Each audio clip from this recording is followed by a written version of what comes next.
अच्छे हैं और अच्छे रहिए, सुरक्षित रहिए, घर पे रहिए और पढ़ते रहिए, ठीक है, क्योंकि आपका जो मेन काम है वो क्या है, पढ़ना। तो आइए शुरू करते हैं हम लोग चैप्टर 7 एक्सरसाइज 7.1 और इसका हम लोगों ने क्वेश्चन नंबर 4 तक किया था। क्वेश्चन नंबर 4 तक किया था, 5 से हम लोगों को करना था। तो क्वेश्चन नंबर 5 देखते हैं कि है क्या और क्या प्रूव करना हमको, ठीक है। तो क्वेश्चन नंबर 5 में दिया गया है, in a classroom 4 friends seated at the point A, B, C and D. See in figure, Champa and Chameli walk into the class and after observing for a few minutes, Champa asks Chameli, "Don't you think ABCD is a square?" चंपा क्या बोलती है? चंपा कहती है कि क्या आप सोचिए, आप लोग क्या नहीं सोच रहे हैं, ये ABCD जो है ये एक स्क्वायर है। ABCD एक स्क्वायर है, ठीक है। चंपा क्या बोलती है कि आप लोग ये सोचिए कि जो हम लोगों ने जिस जहाँ बैठा है उसे जो एक फॉर्म हो रहा है, एक कोऑर्डिनेटर फॉर्म हो रहा है, क्या वो स्क्वायर है? तो चमेली डिसएग्री, चमेली कहती है कि नहीं, using distance formula find which of them is correct. Champa कह रही है क्या एक स्क्वायर फॉर्म हो रहा है, क्या हम एक स्क्वायर फॉर्म नहीं कर रहे हैं? तो चमेली कहती है कि नहीं, ऐसा नहीं है, एक स्क्वायर नहीं है। तो कहा गया था डिस्टेंस फार्मूले का यूज करके ये बताइए कि स्क्वायर है कि नहीं है। तो सबसे पहले हमको क्या करना पड़ेगा कि A, B, C और D ये जितने पॉइंट्स हैं इनके हमको कोऑर्डिनेट्स लिखने पड़ेंगे, ठीक है। हम लिख लेते हैं कोऑर्डिनेट। तो A का कोऑर्डिनेट्स क्या होगा? A का कोऑर्डिनेट्स हो जाएगा 3, 4। B का हो जाएगा क्या? 6, 7 और C का हो जाएगा 9, 4। 6 का हो जाएगा 9, 4 और D का हो जाएगा 6 एंड D का हो जाएगा 6, 1। अब हमको डिस्टेंस फार्मूला यूज करके ये बताना है कि जो हमारा स्क्वायर बना, ये जो क्वाड्रेटिक बना है ये स्क्वायर है कि नहीं। तो हम क्या करेंगे, सबसे पहले डिस्टेंस निकालेंगे AB, फिर किसकी निकालेंगे BC, फिर किसकी निकालेंगे CD की और लास्ट में निकालेंगे DA की। अगर चारों साइड्स इक्वल आ गई, तो हम कहेंगे कि हमारा क्या है, ये हमारा स्क्वायर है। ये क्लियरली नहीं कह पाएंगे, क्यों? क्योंकि चारों साइड इक्वल किस में और होती है, रम्बस में होती है। तो वहाँ पर जब चार साइड निकालेंगे, अगर चारों साइड मान लीजिए इक्वल आ गए, तो हम कहेंगे ये स्क्वायर भी हो सकता है, ये हमारा रम्बस भी हो सकता है। अब स्क्वायर को अगर हमको चेक करना है तो हमको इसके डायगोनल्स को भी निकालना पड़ेगा और दिखाना पड़ेगा कि डायगोनल्स भी इक्वल है, तभी हम कह सकते हैं कि हमारा स्क्वायर है, अदरवाइज क्या हो जाएगा, रम्बस हो जाएगा। तो पहले चेक करते हैं, पहले चेक करेंगे कि A, B, C, D। सबसे पहले हम क्या निकालेंगे, AB निकालेंगे। AB क्या निकालेंगे, AB। इसका मतलब क्या है, A से B की बीच की डिस्टेंस कितनी है? तो डिस्टेंस फार्मूला क्या होता है हमारा? डिस्टेंस फार्मूला होता है x2 माइनस x1 का whole square plus y2 minus y1 का होल स्क्वायर। इस फार्मूले का हम लोग यूज करेंगे, ठीक है। तो रखिए यहाँ पर अंडर रूट x2।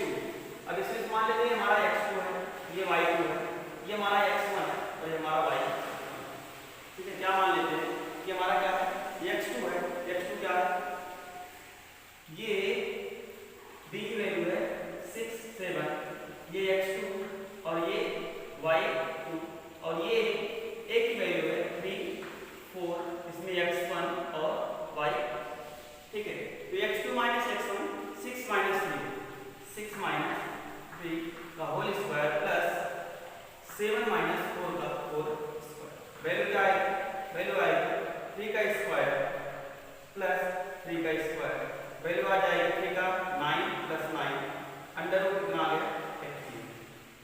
ये किसकी वैल्यू आ गई, ये हमारे AB की वैल्यू आ गई। सेम यहाँ पर लिख देते हैं, AB कितना आया, AB हमारा आ गया अंडर रूट 18। सेम प्रोसेस हम किसके लिए करेंगे, BC के लिए करेंगे। क्या निकालेंगे, BC निकालेंगे।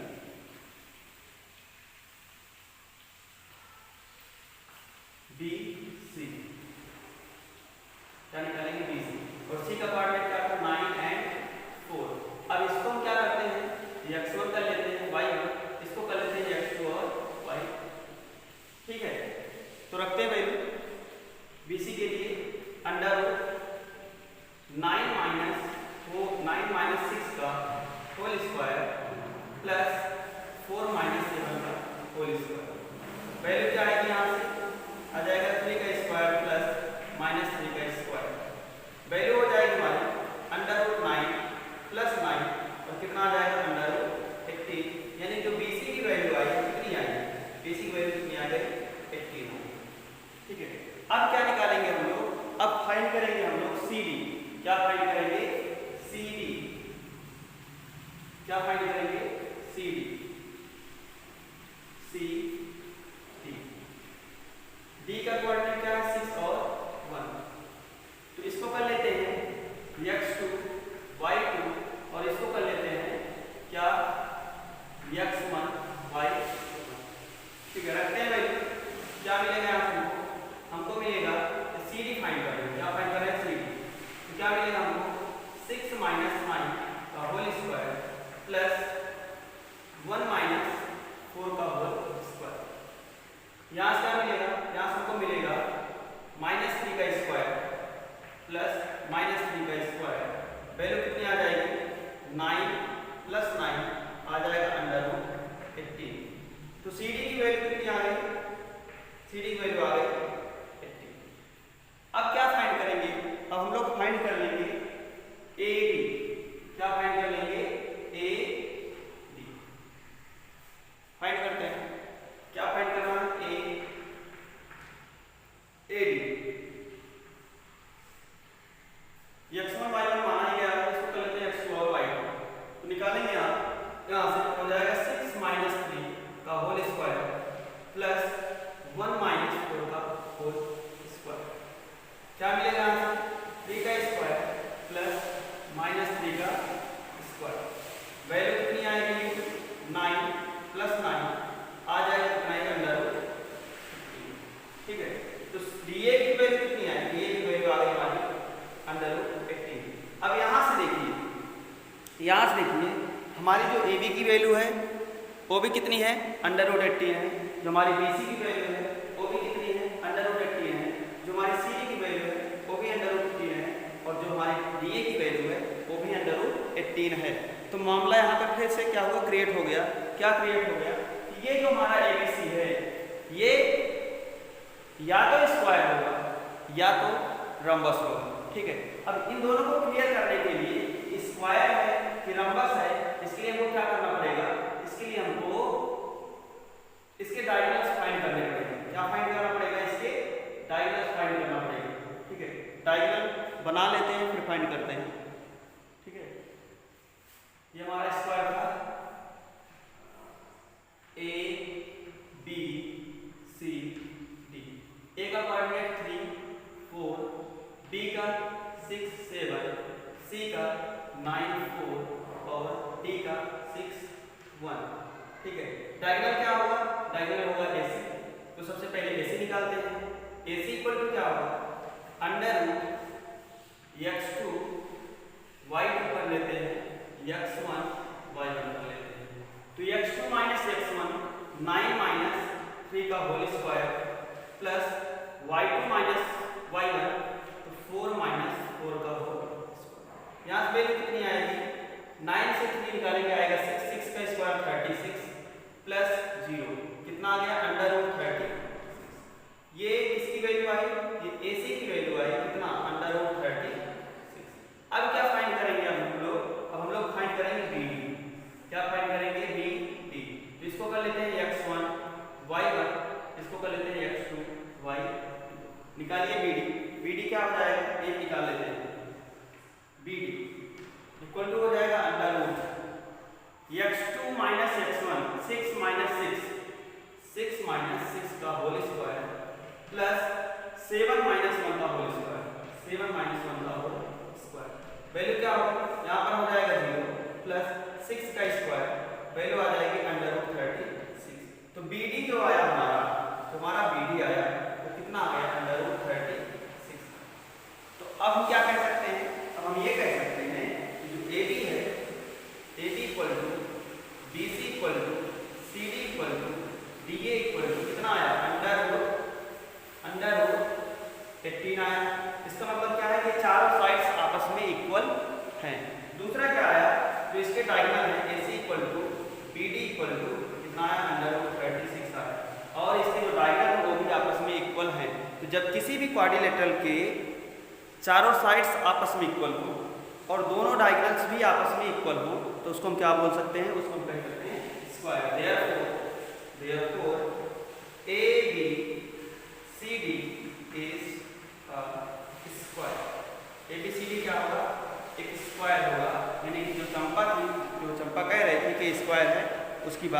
सही है और चमेली की बात गलत। ठीक है। अच्छा, इसी तरीके से क्वेश्चन नंबर 6 भी दिया गया है। ठीक है। क्वेश्चन नंबर 6 में क्या है, मैं पढ़ दे रहा हूँ, समझा दे रहा हूँ, आप लोग पढ़िएगा। क्वेश्चन आसान है, कोई दिक्कत नहीं होगी, और कोई अगर प्रॉब्लम होती है तो आप हमको कमेंट करके बता सकते हैं इस क्वेश्चन को प्रॉब्लम। ठीक है। सेम जो क्वेश्चन नंबर 5 है, सेम उसी का पार्ट है। दिया गया है, name the types of the quadrilateral formed in any by the following points are given, give reasons for your answer. कह रहा है कि नीचे आपके 3 पार्ट दिए गए हैं और वो वर्टिसेस दिए गए हैं किसी क्वाड्रिलेटरल के क्या दिए गए हैं, वर्टिसेस दिए गए हैं। तो कह रहा है कि आप उसका नाम बताइए कि वो किस टाइप का क्वाड्रिलेटरल है। वो रेक्टेंगल है, वो पैरेललोग्राम है, वो स्क्वायर है, वो रम्बस है। ठीक है। तो हम लोग इसकी क्या करेंगे, सारी साइड को निकालेंगे, सारी साइड को फाइंड करेंगे, सारे डायगोनल्स को निकालेंगे, दोनों डायगोनल्स को फाइंड करेंगे। अगर अपोजिट साइड्स इक्वल आती हैं और डायगोनल इक्वल आते हैं तो क्या होगा, वो रेक्टेंगल होगा। अपोजिट साइड्स इक्वल आती हैं but diagonal is not equal तो क्या बोलेंगे, वो पैरेललोग्राम है। थर्ड, अपोजिट चारों साइड्स इक्वल आ जाती हैं और डायगोनल भी इक्वल आ जाते हैं, उसको क्या बोलेंगे, स्क्वायर। और फोर्थ पार्ट है कि साइड्स तो इक्वल आ रही हैं, चारों आपस में इक्वल है but diagonal is not equal तो क्या बोलेंगे, उसको रम्बस बोलेंगे। लेकिन हम रेक्टेंगल को पैरेललोग्राम कह सकते हैं, रेक्टेंगल हुआ, स्क्वायर हुआ या रम्बस हुआ, ये स्पेशल टाइप्स ऑफ पैरेललोग्राम है। लेकिन यहाँ पर हमको ये बताना है, क्लियर करना है कि क्या है, वो रेक्टेंगल है कि पैरेललोग्राम है कि वो हमारा क्या है, स्क्वायर है कि हमारा रम्बस है। और इस तरह से 3 क्वेश्चन इसमें दिए गए हैं जो आप लोग करेंगे। ठीक है। तो हम क्वेश्चन नंबर 6 नहीं करवा रहे हैं, हम लोग बढ़ते हैं क्वेश्चन नंबर 7 की तरफ। क्वेश्चन नंबर 7 में है क्या, क्वेश्चन नंबर 7 ये दिया गया है कि find the point find the point on the x axis, find the point on the x axis which is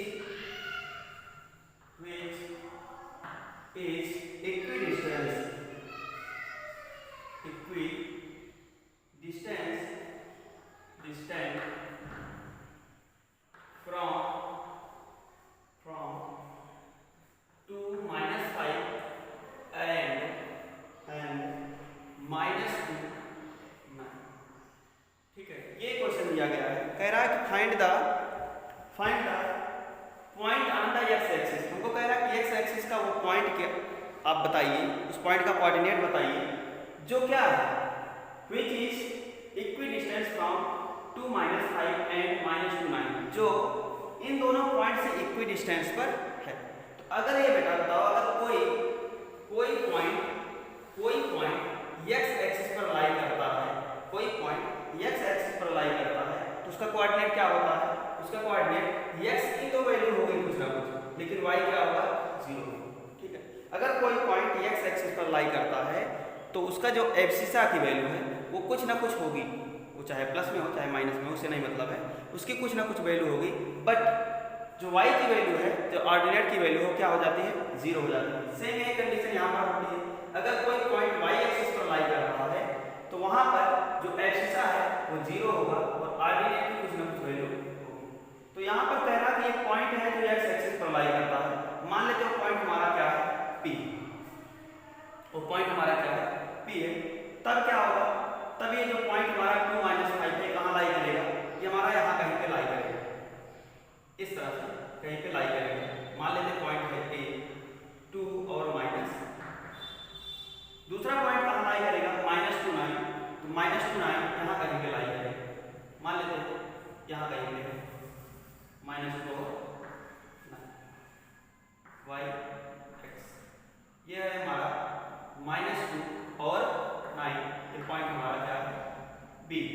मान लेते पॉइंट हमारा क्या है। अब ये कह रहा है कि जो पॉइंट है, ये जो पॉइंट है P x और 0, ये क्या है, ये इस पॉइंट से इस पॉइंट की वैल्यू, B पॉइंट की वैल्यू और A पॉइंट की वैल्यू क्या है, इक्वल है, डिस्टेंस इक्वल है, इक्वी डिस्टेंस है, यानी बराबर दूरी।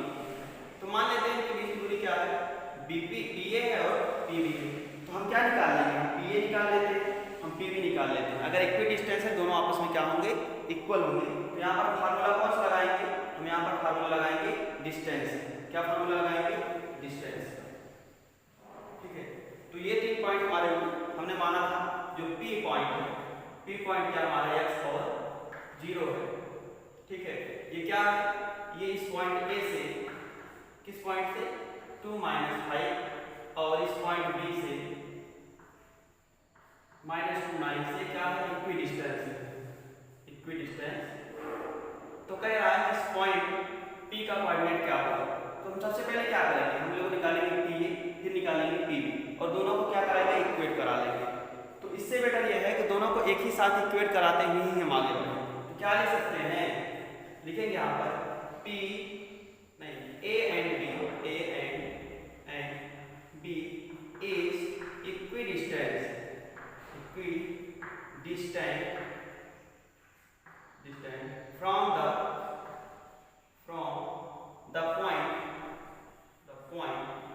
from the point P।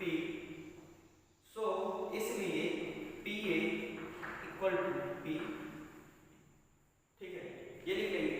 अब PA क्या है, ये हमारी डिस्टेंस है, यहाँ हो जाएगा √x2 - x1 का whole square plus y2 - y1 का होल स्क्वायर इक्वल टू के दूसरी साइड में यही लिखा जाएगा x2 - x1 का whole square plus y2 - y1 का होल स्क्वायर। दोनों तरफ से क्या करेंगे, रूट को हटा देंगे, रूट को निकाल देंगे, क्योंकि इधर भी रूट है इधर भी रूट है, दोनों का अगर हम स्क्वायर करते हैं तो रूट पर रूट क्या होगा, कैंसिल हो जाएगा। बचेगा क्या हमारा, बचेगा हमारा x2 - x1 का whole square plus y2 - y1 का होल स्क्वायर। इधर क्या बचेगा, इधर बचेगा हमारा x2 - x1 का whole square plus y2 - y1 का होल स्क्वायर। अब क्या करते हैं, अब हम PA के लिए इसको मान लेते हैं x2 y2, इसको कर लेते हैं x1 y1 और इसको मान लेते हैं x2 और y2। PA के लिए क्या होगा हमारा x2 2 - x, क्या होगा ये 2 - x का होल स्क्वायर प्लस -5 - 0 का whole square equal to PB के लिए क्या होगा -2 - x का होल स्क्वायर, -2 - x का होल स्क्वायर प्लस 9 - 0 का होल स्क्वायर। इसको सॉल्व करते हैं तो यहाँ पे लगेगा क्या हमारा a - b का होल स्क्वायर, तो क्या वैल्यू आ जाएगी 2 का स्क्वायर प्लस x का स्क्वायर माइनस 2ab 2 × 2 × x और क्या आएगा प्लस -5 का होल स्क्वायर इक्वल टू, बाद क्या बचेगा, इक्वल टू के बाद बचेगा हमारा, इक्वल टू के बाद बचेगा ये भी हमारा होगा a + b का होल स्क्वायर कर सकते हैं, माइनस यहाँ से कॉमन ले लेंगे, अंदर की वैल्यू क्या हो जाएगी, पॉजिटिव हो जाएगी। तो इसको हम लिख सकते हैं 2 का स्क्वायर प्लस x का स्क्वायर प्लस 2 × x और यहाँ पे क्या बचेगा +9 का स्क्वायर। अब देखिए यहाँ से इसको जब हम सॉल्व करेंगे तो क्या मिलेगा हमको मिलेगा x² से x² कैंसिल, 2 से 2 स्क्वायर कैंसिल और जो बचा उसको सॉल्व कर लेते हैं। तो 2 × 2 = 4 -4x प्लस 25, इधर क्या बचेगा +4x प्लस 81, दोनों वैल्यू इधर ट्रांसफर कर लेते हैं तो -4x इक्वल टू 81 - 25, ये हो जाएगा -8x इक्वल टू, इधर कितना आएगा 11 से 5 6 और 7 से 2 5। ठीक है, क्या हो जाएगा यहाँ से x इक्वल टू क्या हो जाएगा, x इक्वल टू हो जाएगा 56/-8, वैल्यू कितनी आ जाएगी -7। तो x की वैल्यू कितनी आ गई -7 आ गई, यानी कि जो कोऑर्डिनेट होगा, कोऑर्डिनेट ऑफ पॉइंट को कोऑर्डिनेट ऑफ द p क्या होगा, x की वैल्यू -7 और y क्या है आपका 0, क्योंकि ये x एक्सिस पर लाई कर रहा था, तो कोऑर्डिनेट क्या हो जाएगा -7 और 0। ये हो गया इस क्वेश्चन का सलूशन। और इसमें करना था क्या, सिर्फ डिस्टेंस फार्मूला लगाना था हमको, डिस्टेंस फार्मूला लगा करके कैलकुलेट ही करना था। ठीक है, तो समझ में आया कि नहीं आया? कर ले जाएंगे, क्यों बेटा? हैं? ये बड़ा मजेदार चैप्टर है, मजेदार के साथ साथ ये अच्छे मार्क्स भी देता है। अगर आपको फार्मूले तैयार हैं तो आपको अच्छा मार्क्स भी दिलाता है ये चैप्टर। कम से कम 3 क्वेश्चन पूछे जाते हैं, 3 नंबर, 2 नंबर और 1 number. Question number 8, question number 8 है find the value of y, find the value of y for which the distance between the point p 2 - 3, p 2 - 3 and q 10y is 10 unit, is 10 unit. कह रहा है कि आप y की value find कीजिए, y की value find कीजिए जबकि p और q के बीच की जो डिस्टेंस है कितनी है, 10 यूनिट। कितने हैं, 10 यूनिट। p से q के बीच की डिस्टेंस कितनी है, 10 यूनिट है, और p और q का कोऑर्डिनेट दिया गया है। तो क्या करेंगे यहाँ पर हम लोग डिस्टेंस फार्मूला लगाएंगे और p से q के बीच की डिस्टेंस को फाइंड करेंगे। ठीक है, और डिस्टेंस दी गई तो लिखेंगे यहाँ पर distance between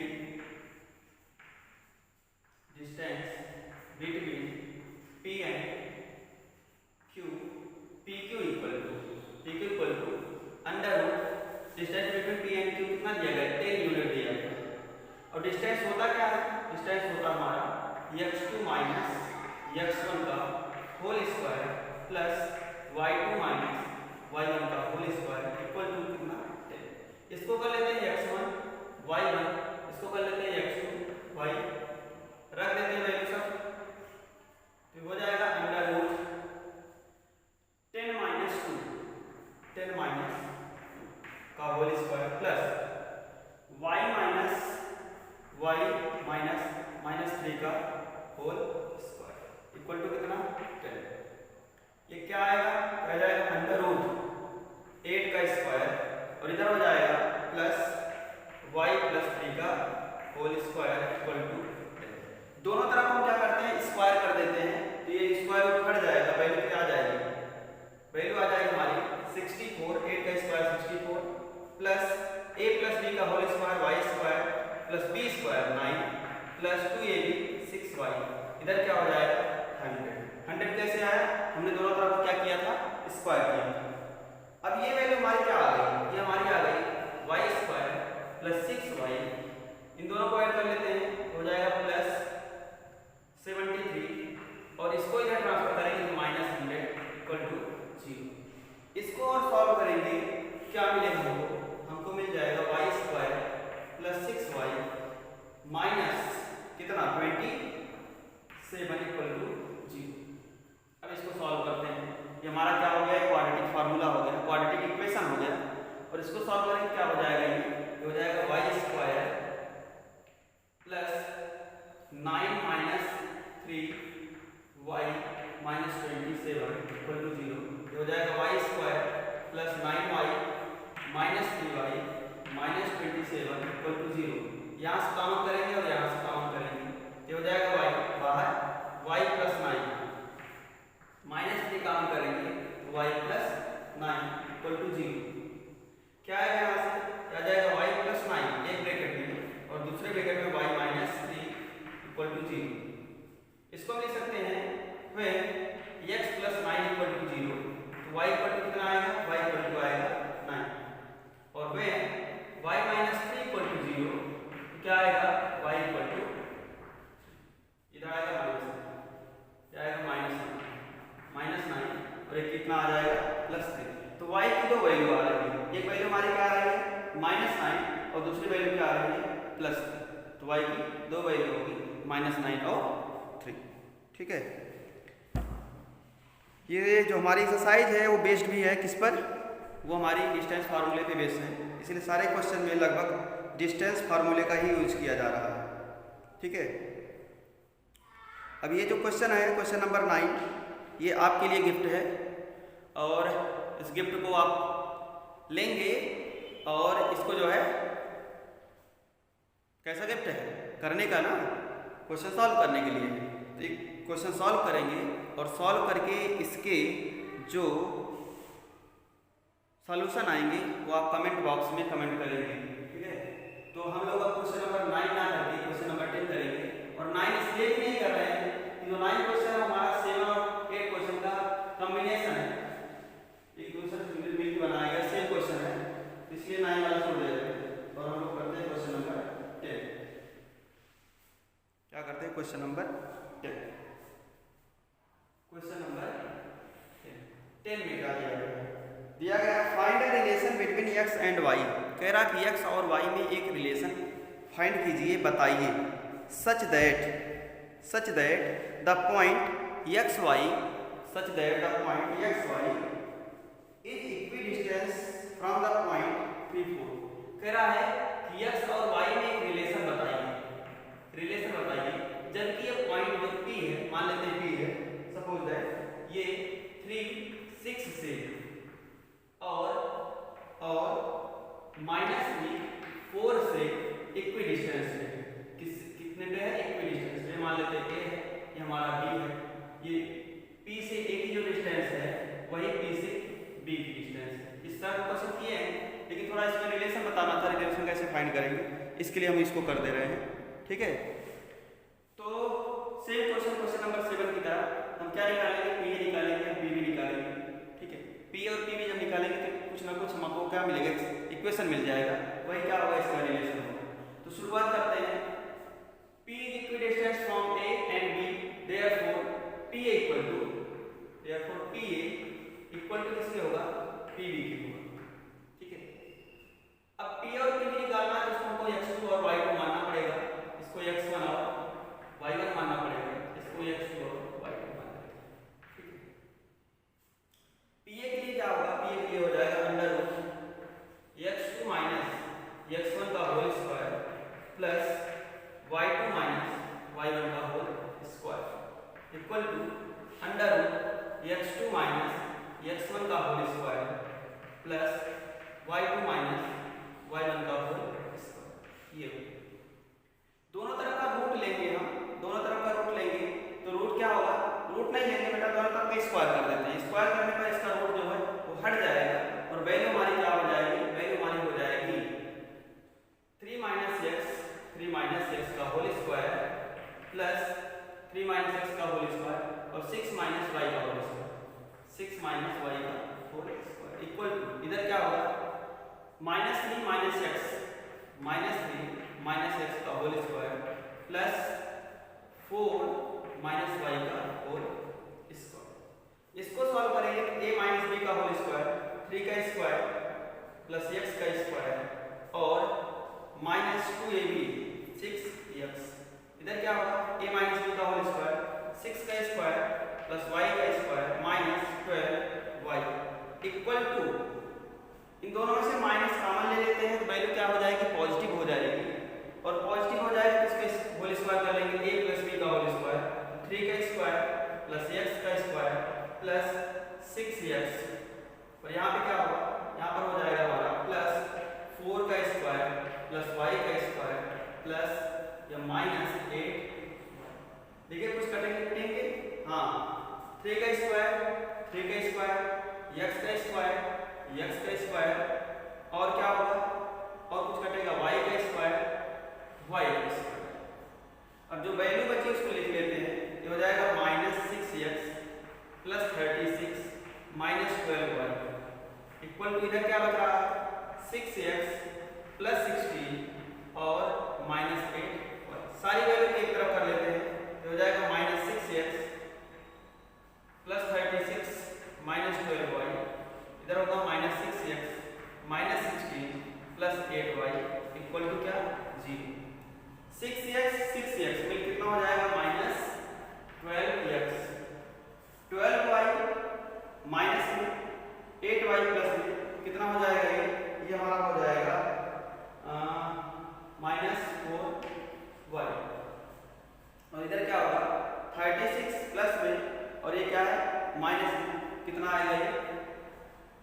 plus 20 equal to 0।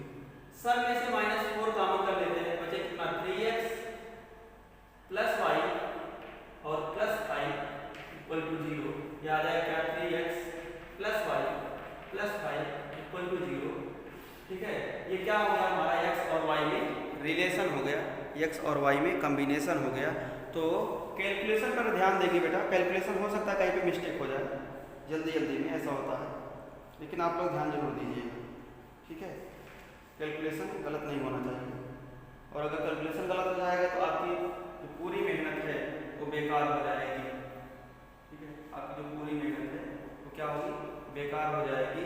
तो यहाँ पे बेकार होने वाली है, क्योंकि यहाँ पे -4 हमने कॉमन लिया, तो हो जाएगा माइनस, क्या हो जाएगा माइनस। ठीक है, इसीलिए कहते हैं कैलकुलेशन पर विशेष ध्यान।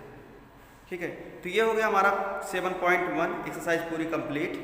आगे हम लोग आगे की वीडियोज़ में पढ़ेंगे सेक्शन फार्मूला के बारे में, जानेंगे सेक्शन फार्मूला है क्या, उस पर क्वेश्चन कैसे सॉल्व किया जाता है। ठीक है, फिर उसके बाद पढ़ेंगे एरिया ट्रायंगल 7.3 एक्सरसाइज। तो ये वीडियो आप देख लीजिएगा, और अगर पसंद आए तो लाइक भी कर दीजिएगा, सब्सक्राइब भी कर दीजिएगा। चैनल जो अभी बच्चे सब्सक्राइब नहीं किए, कमेंट तो ज़रूर करिएगा। कमेंट करने से पता चलता है कि क्या जो पढ़ाया जा रहा है वो समझ में आ रहा है, या कहीं पे कोई कन्फ्यूजन है कि जो हम पढ़ा रहे हैं वो समझ में नहीं आ रहा। ठीक है, तो अच्छा पढ़ा रहे हैं तो अच्छा बताइएगा, और कहीं पे आपको कमी लगती है तो सुझाव जरूर दीजिएगा, और इस वीडियो को देखिएगा, लाइक भी कीजिएगा। तब तक के लिए